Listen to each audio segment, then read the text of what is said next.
Samantala sa mga oras na ito, dako muna tayo sa Palasyo ng Malacanang para po sa mga mahalagang balita doon. Nakatutok doon ang aming kasamang si Elena Luna, mag-uulat ng live.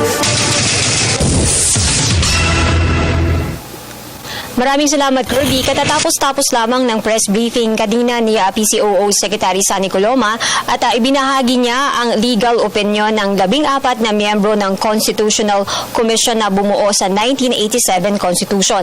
Ayon sa mga legal experts na ito, tumatalima ang Bangsamoro Basic Law sa Konstitusyon ng Pilipinas dahil sa dalawang aspeto. Ito ay ang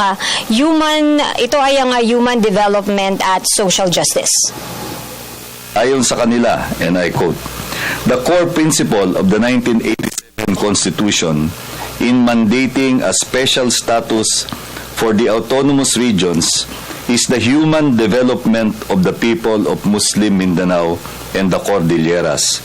Hence, the public conversation should not be about semantics but about people, their needs, their aspirations, their choices, and about empowering them with the environment and institutional framework for social justice. Social justice that calls for genuine social change is the central theme of the 1987 Constitution. And here, it is broader in scope and intent than in the 1973 and the 1935 constitutions, and they emphasize this in their statement. An interpretation of any relevant provision of the Constitution that results in war and abject poverty would be contrary to its intention.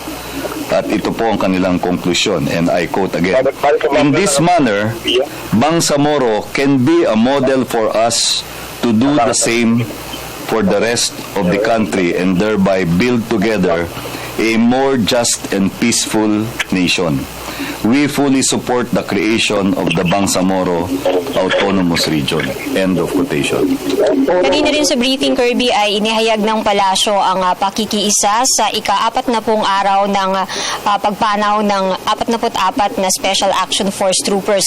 Ayon kay Secretary Coloma, sinadya ni Pangulong Aquino kahapon ang Camp Bagong Diwa para i-review para sa operations review at pag-aralan kung paano pa mas mapapahusay ang operasyon ng Special Action Force.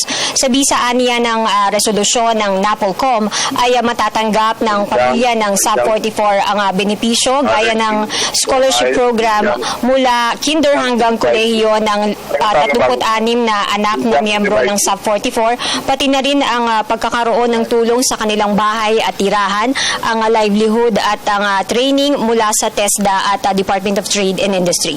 At yan ang ating balita mula dito sa Malacanang sa tulong ng RTVM. Ako si Elena Luna para sa Telebisyon ng Bayan. Maraming salamat sa iyo, Elena.